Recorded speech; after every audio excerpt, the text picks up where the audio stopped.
Good morning. I'm Berks County Commissioner Christian Leinbach, and I want to welcome you to the Commissioners Board meeting for Thursday, August the 27th. We are obviously in person, but also broadcasting via Microsoft Teams Town Hall, as well as BCTV. We'll begin with a moment of silence, followed by a pledge to the flag.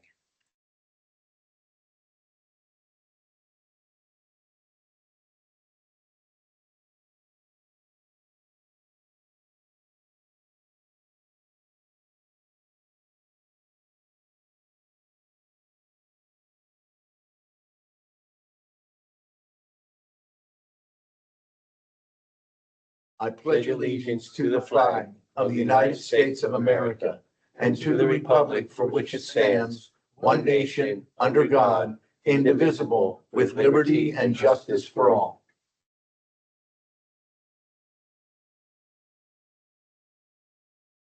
I'll recognize my executive assistant, Veronica Lepore, to read the public comment notice.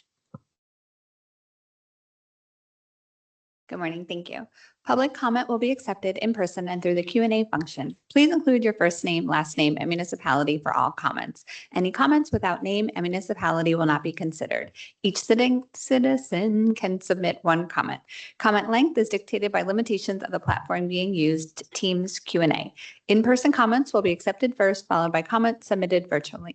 The meeting comment period is limited to a total of 30 minutes, including both in-person and virtual comments. This time period may be extended at the discretion of the board. Please be concise. Comments that are germane to county business will be read during the meeting and should not be considered to be interactive dialogue with the commissioners. The county solicitor shall be the final arbiter of whether a comment is germane and should be read. Any commissioner response to public comment will be done at the discretion of the commissioners. Thank you very much, Veronica. Are there any additions or corrections to the August 20th meeting minutes? Hearing none, the minutes will stand approved as presented. We had two executive sessions, one on August 25th dealing with litigation, one on August 26th dealing with real estate and personnel. We have no public comment on agenda items in person. And let me just check here. None coming up here.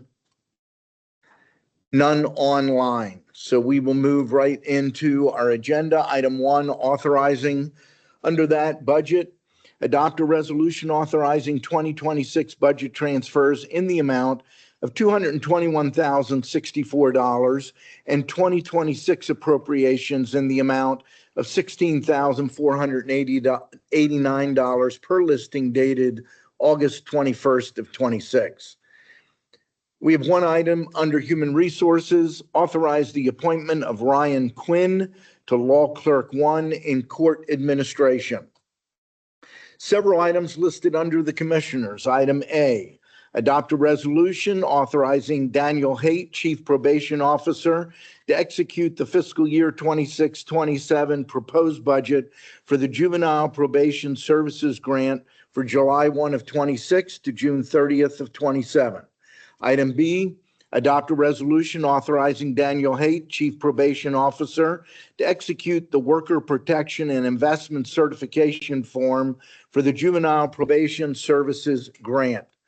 Item C, adopt a resolution authorizing the execution of a letter to the Executive Director of the Juvenile Courts Judges Commission with the Pennsylvania Judicial Center confirming that the compensation of the Berks County's juvenile probation personnel is equitable to the compensation provided to other county and court personnel in accordance with subsection of Title 37 of the Pennsylvania Code. Item D, adopt a resolution authorizing Mitchell Darcourt, County Treasurer, and the Berks County Board Chair to execute the fiscal year 25-26 finance statement for funds expended under the Juvenile Probation Services Grant for July 1 of 25 to June 30th of 26. Item E, adopt a resolution authorizing a reimbursement resolution in connection with the Regional Youth Detention Center project. The County of Berks intends to issue up to $30 million in general obligation bonds to finance capital improvements at the Regional Youth Detention Center and cover bond issuance costs. The county expects to reimburse initial project expenses paid from its general funds with proceeds from the bonds in compliance with U.S. Treasury regulations. Item F, adopt a resolution authorizing the execution and distribution of a letter urging all municipalities to actively participate in the Imagine Berks comprehensive planning process. This collaboration is vital to coordinate infrastructure, strengthen communities, and protect the resources that make Berks County a great place to live, work, and raise a family. I want to make something clear. This is encouraging participation. We have no authority as a county to demand participation. In Pennsylvania, counties are under a separate code from municipalities. I know a lot of people know that, but often read something like this and think that we are demanding participation. We are not, and we cannot. We are urging municipalities to consider participation. Item G, adopt a resolution authorizing a letter of support for the naming of a stream in Washington Township, Berks County, as Berkey Del Brook in honor of Ralph W. Berkey, a poet, musician, and lifelong resident. Naming the stream will help local emergency services better identify the area. Again, note that this came from a citizen in that area. There are still a number of what we call unnamed tributaries. And when you have an unnamed tributary, naming it does make it easier to identify where that is, especially from an emergency services standpoint. Item H, adopt a resolution authorizing the Director of Contracts and Procurement, or in his or her absence, the Deputy Director of Contracts and Procurement, to serve as the representative of the County of Berks on the Berks County Cooperative Purchasing Council for the purpose of meeting periodically with representatives of the council to authorize joint purchases, to discuss public procurement problems, and to exchange purchasing ideas. This resolution shall rescind and supersede Resolution 459-2004. Item I, adopt a resolution authorizing execution of an agreement of sale between 600 Penn Street LP and the County of Berks for property located at 600 Penn Street, Reading, Pennsylvania, 19602. Tax parcel number is listed. The agreement of sale shall be subject to final review and approval by the Berks County Solicitor's Office. What that means is it is not in its final form at this point. Item J, adopt a resolution authorizing Brian Gottschall, Director of Berks County Department of Emergency Services, to execute the State Homeland Security Grant Program grant agreement for federal fiscal year 2025 between the Commonwealth of Pennsylvania, acting through the Pennsylvania Emergency Management Agency, and the Southeastern Pennsylvania Regional Task Force subrecipient. This resolution shall further authorize Brian Gottschall to execute all documents and agreements necessary to facilitate and assist in obtaining the requested grant. Item K, adopt a resolution authorizing the chair to execute a termination of assignment of leases and rents between the County of Berks and the Redevelopment Authority of the County of Berks, terminating the assignment of leases and rents recorded on October 3rd, 2022 in the Office of the Recorder of Deeds as instrument number and listed, which assignment was superseded by the promissory note funding agreement, assignment of leases and rents, and other security provided by the authority in connection with the Colebrookdale Railroad line. L, adopt a resolution authorizing the chair to execute a memorandum of understanding between the County of Berks and the Big Show Sports Complex LLC, clarifying rights and responsibilities regarding field and facility maintenance at the Berks County Youth Recreational Facility fields. The memorandum of understanding shall be subject to final review and approval by the Berks County Solicitor's Office. Item 2, a motion to authorize the execution of contract agreements and amendments as set forth on the contract agenda listing dated August the 24th.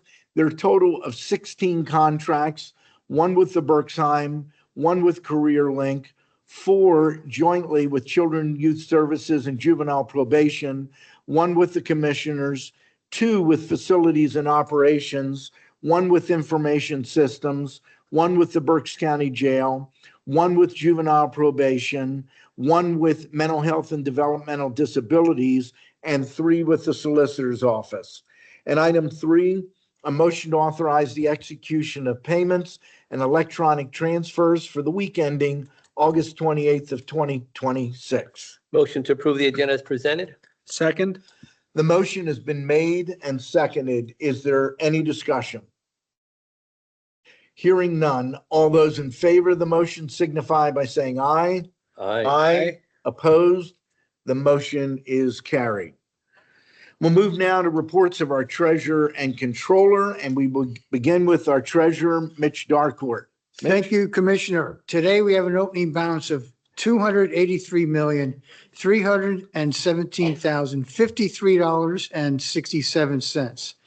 We have a balance to clear of $5,532,150.86, leaving us with a balance of $277,784,902.81. Thank you. Thank you very much, Mitch. Moving now to our Berks County Controller, Joe Rutterow, with the Controller's Report. Joe. All right. Thank you, Chairman Linebaugh. For the week ending August 28, 2026, we have an accounts payable total of $7,412,817.33. We have an employee payroll of $5,756,950.59 for a total cash disbursement of $13,169,767.92. Thank you. Thank you very much. And we'll move now to our Chief Operations Officer, Kevin Barnhart. Thank you, Commissioner Linebaugh. Our team has nothing to offer at the present time. Thank you. Thank you very much. That quickly, we are to Commissioners' reports, and we'll begin with Commissioner Michael Rivera. Thank you very much. Good morning, everyone. Just want to let you know this past Saturday, all 3 of us attended the Romanian festival at Liederkranz. Great event, great way to keep pushing keeping the Romanian culture alive here in Berks County and Pennsylvania. They had dancers, they had food, they had music. So it was a great event there. We were able to go present them with a certificate and enjoy a little bit with them as well. On Monday, this Monday is the International Overdose Awareness Flag Raising Day, and we'll be raising a flag in overdose awareness at City Park at 1 p.m. So if you want to join us, please feel free to do so. That will be done by the Council on Chemical Abuse. So this Thursday is the Berks Treatment Court graduation at 9:30 a.m. The Berks Treatment Courts and Judge Geisauer have been doing a great job in those courts. The recidivism rate is very, very, very low, lower than the state. So they're doing a great job, and we're going to graduate those who have made it through the course this Thursday, next Thursday at 9 a.m. This is not slap on the wrist and keep moving on. There's a lot of work they need to do to be able to go through the treatment court, and many people don't want to go through that. Some of them would rather just be in jail for a little bit, but treatment court is a good option for those who really want the help and want to be able to move on with their life. And last item, there is no election board meeting today. Thank you. Thank you very much, Commissioner Rivera. Moving now to Commissioner Dante Santoni. Thank you, Mr. Chairman. Just a couple of quick things this morning. I had the opportunity to attend a few events. One of them was up at Felino Winery, hosted by the Greater Reading Chamber Alliance.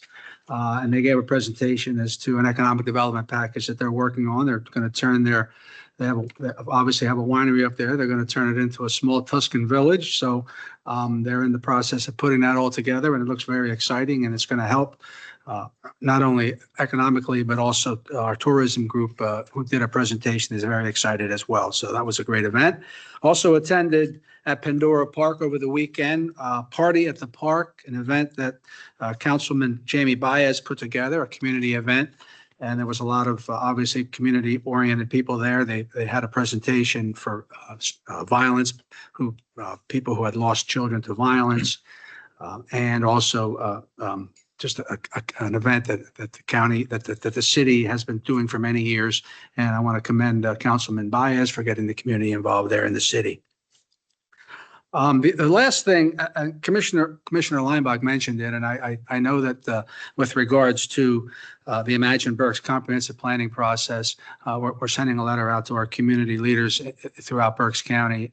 Our planning committee has done a lot of work with regards to that. They concluded their regional meetings with different municipalities, got information. They have some information to present. And I know we can't force it, but really encourage our local communities to be involved. This comprehensive plan is really important, sets things for the future. And I think that our local communities could stay very involved with either their elected officials, their planning departments, whoever they decide to send. So I'm really encouraging people to get involved and provide the information that they think should be part of this comprehensive planning process. So thank you very much, Mr. Chairman, and that's all I have. Thank you. I'm going to share my screen.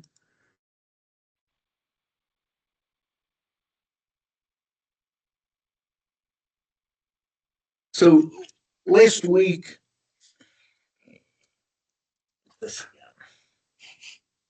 hang on.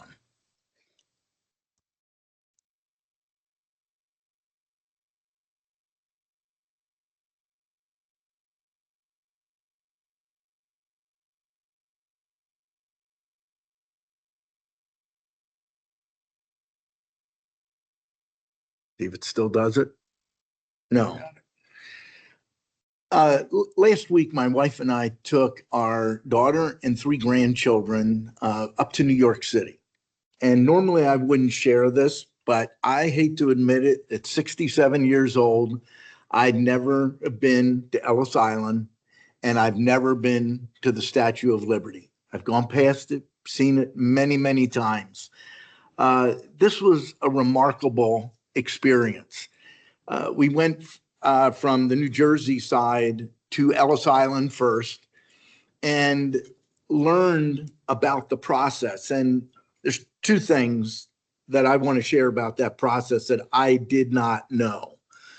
One is that if someone was rejected at Ellis Island for entry into the United States, the steamship company that brought them over had to pay to take them back.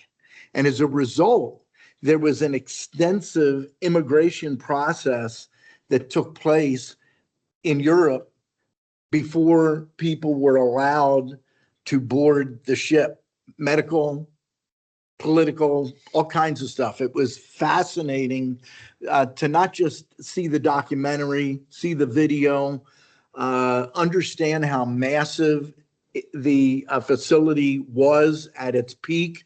It operated up through, I believe, the 50s, but at its peak, it was serving meals, 3,000 meals a day at Ellis Island while people were going through there. I didn't really prepare to go to Ellis Island. We've taken our kids. And we came to a room where it was a room filled, I don't know how many computer terminals. And I realized you could go and look for family.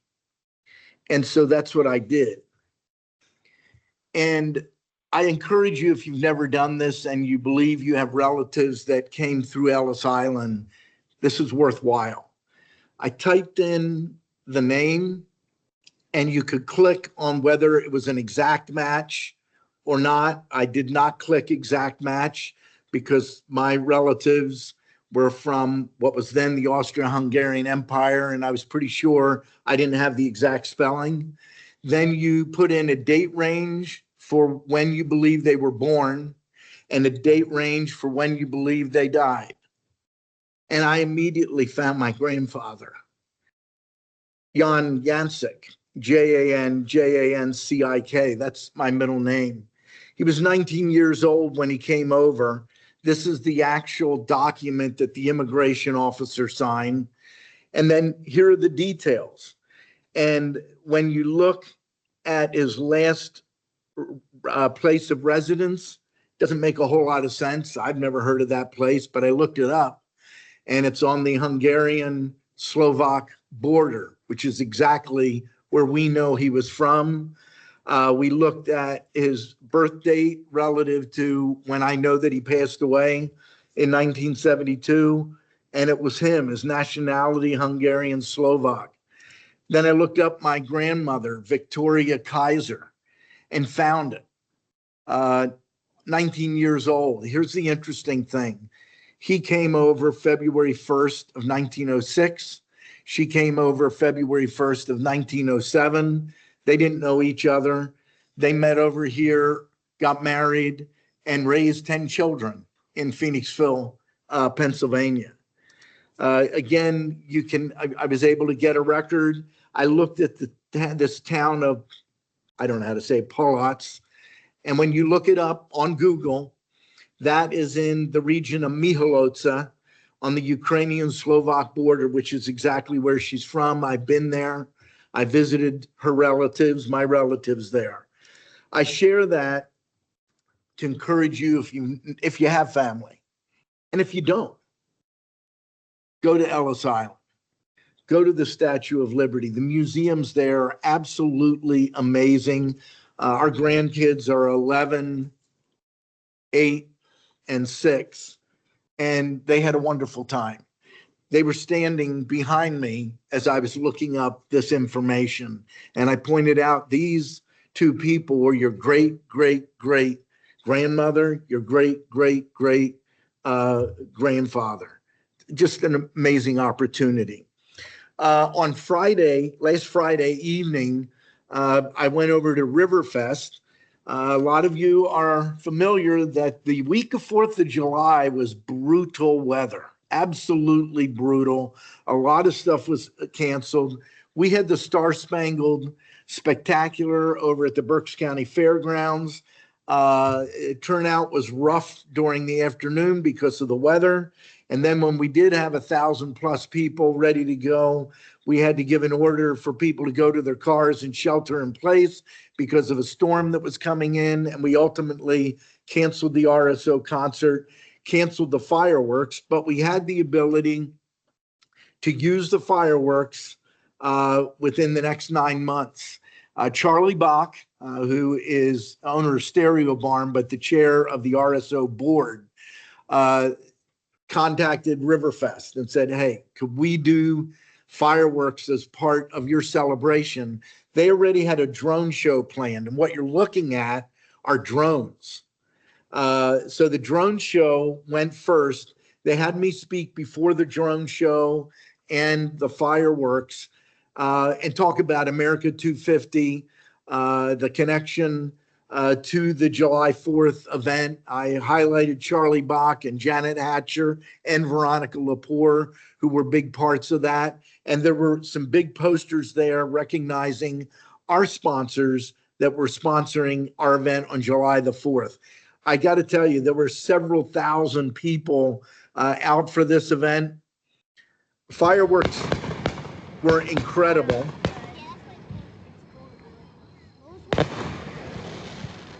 The kids you hear talking are our 2 oldest grandkids.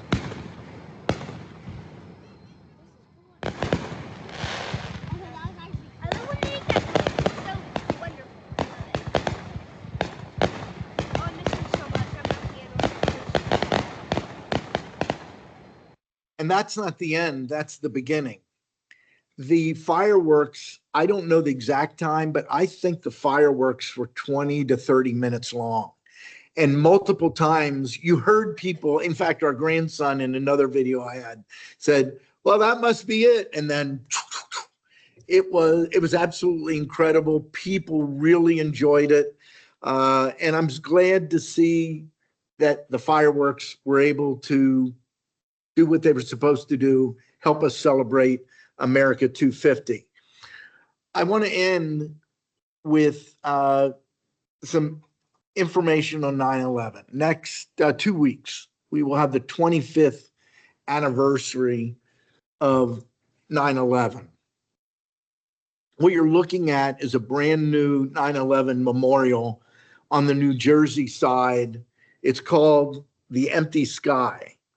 When you're on the New Jersey side, and apologize for the worker, but they are literally going down to the wire to finish this thing.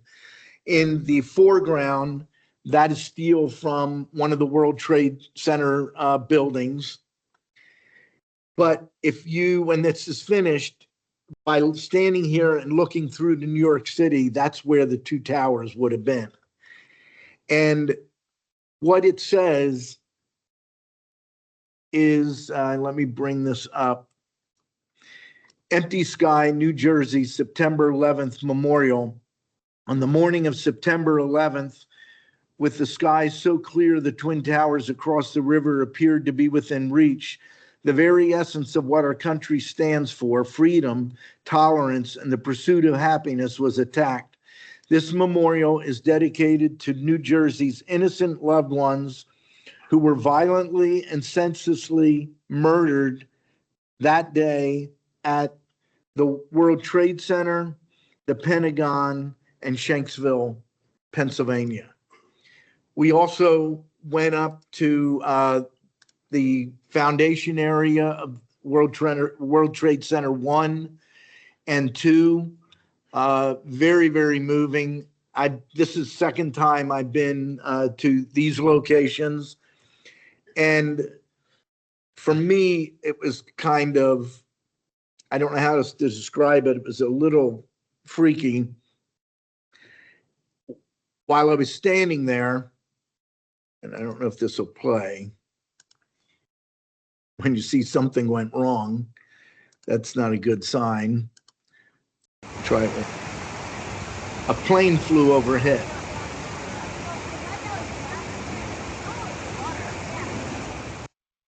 And I quickly went up and took a video of it, thinking,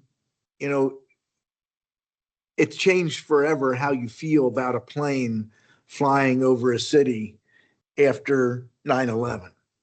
I mean, the belief, people couldn't believe that a plane and then a second plane struck the World Trade Center 1 and 2. And so I end with the last photo of the second area. The sound you heard in the background wasn't the plane, it's the waterfall of these two memorials, and the names of everyone in the buildings and related to first responders in New York are listed there. Very moving. If you haven't been up there, I don't know if I'd recommend going up on September 11th. I think there's going to be a lot of people there. Plus, we will have a special event out front here in the County Services Center at 10 a.m. I believe that the city is doing something at 9 a.m. at City Park. I'm certain others, well, actually Exeter Fire Company, I'm going to that one either afternoon or evening. 7 o'clock. I'll be at that event as well. For those of us that were alive and remember, it has one meaning. For those that were not, it's like history. But to put it into perspective, I was born in 1959. When I was born, I was closer to the end of World War II than somebody born today relative to 2001. It's hard to believe it's 25 years ago that 9/11 took place. I'm sure we'll have something to say further, maybe next week, but definitely again on the 10th. I'm going to stop sharing. I have one other item to highlight, and that is that this Sunday is the annual POW MIA Freedom Ride. It actually starts in the morning down at the Reading Motorcycle Club in Ole. Most people gather up in Wummelsdorf. That's where I'll be meeting them, riding motorcycle. And I believe 11:30 or noon, I'm not sure, we pull out of Wummelsdorf and head to Veterans Grove at City Park. There's a special POW MIA program at Veterans Grove at City Park at 1 p.m. It is always a very moving program. I encourage folks, if you live along the route or you don't, probably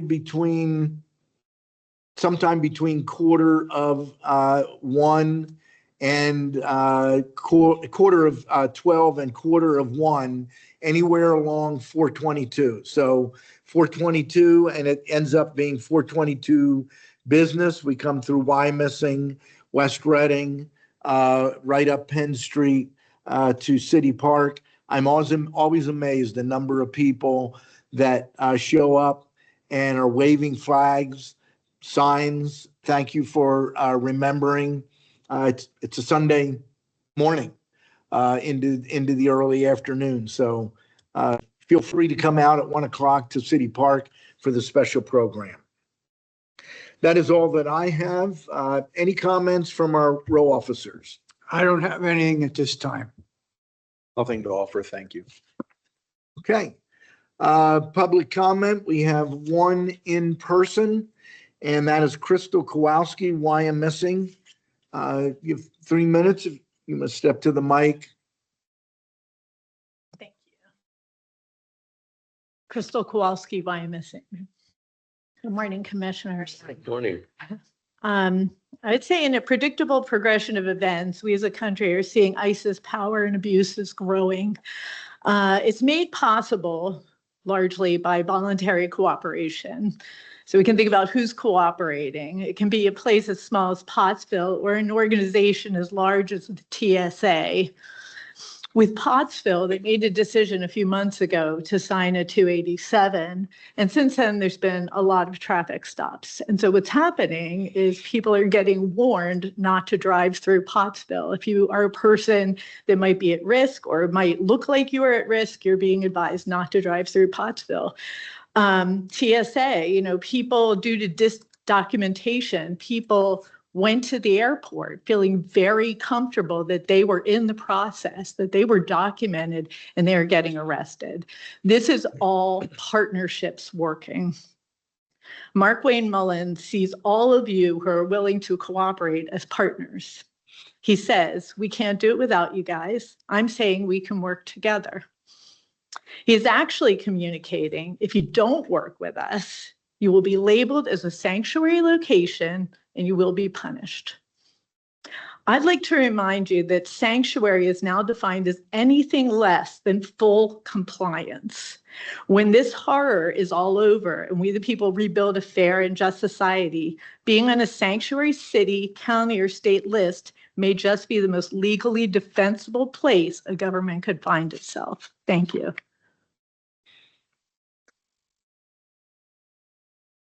Checking online, there's nothing online, so that brings us to the end of public comment. Motion to adjourn? Second. Meeting is adjourned.